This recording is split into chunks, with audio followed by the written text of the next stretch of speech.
হাইকোর্টের রায়ের তত্ত্বাবধায়ক সরকার ব্যবস্থা কি ফিরে এলো? প্রশ্ন তৈরি হয়েছে, আগামী নির্বাচনে কি তত্ত্বাবধায়ক সরকারের অধীনে হবে? অন্তর্বর্তী সরকারই সে দায়িত্ব নিতে পারবে?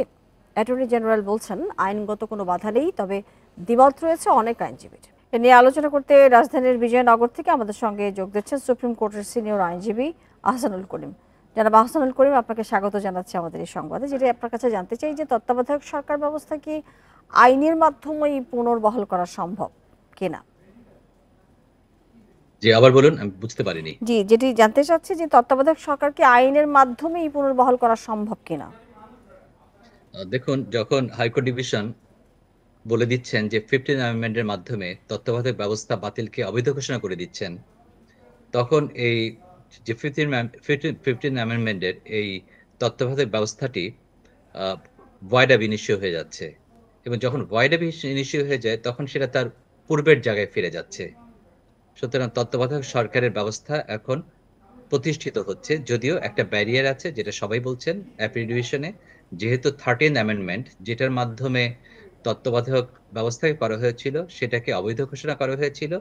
সেটি আ রিজলভ হওয়ার সাপেক্ষে এবং যদি রিভিউতে যদি অ্যাপিলেট ডিভিশন যে রায় দিয়েছিল ইতপূর্বে, অ্যাপিলেট ডিভিশন তত্ত্বাবধায়ক ব্যবস্থাকে অবৈধ ঘোষণা করে সেটাকে যদি বৈধ ঘোষণা করে, তবে সেক্ষেত্রে তত্ত্বাবধায়ক ব্যবস্থা ফিরে আসছে। তো সেক্ষেত্রে স্বয়ংক্রিয়ভাবেই ব্যবস্থাটা চালু হচ্ছে। যা সুতরাং নতুন করে আর আইনের প্রশ্ন আসছে না। কারণ যখন অবৈধ ঘোষণা হয়ে যায় কোনো একটা বিশেষ আইন, তখন সেটা অটোমেটিক্যালি তার পূর্বের অবস্থায় ফিরে আসে।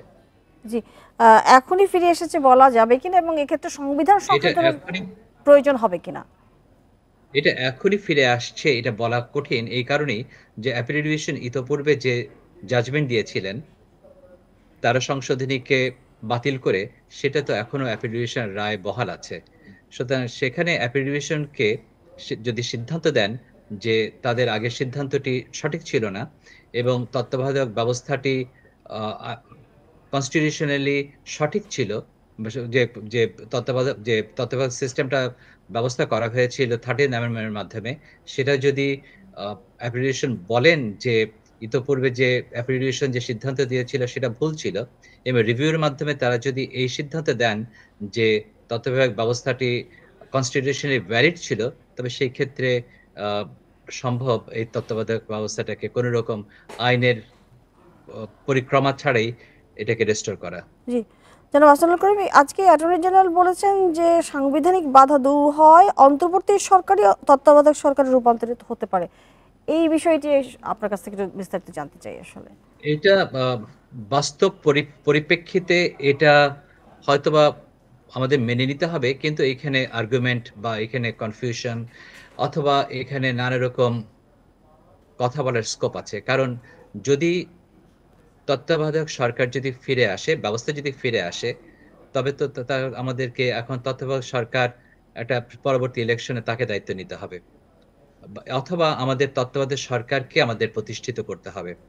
যদি if it is restored, তো সেই ক্ষেত্রে আমাদের যে বর্তমান যে সরকার আছেন, সেটা তো তত্ত্বাবধায়ক সরকার নয়। তারা অন্তর্বর্তীকালীন সরকার, যেটাকে একটা ভ্যালিডিটি দেয়া হয়েছে আর্টিকেল 106 এ সুপ্রিম কোর্টের একটা সিদ্ধান্ত অনুযায়ী।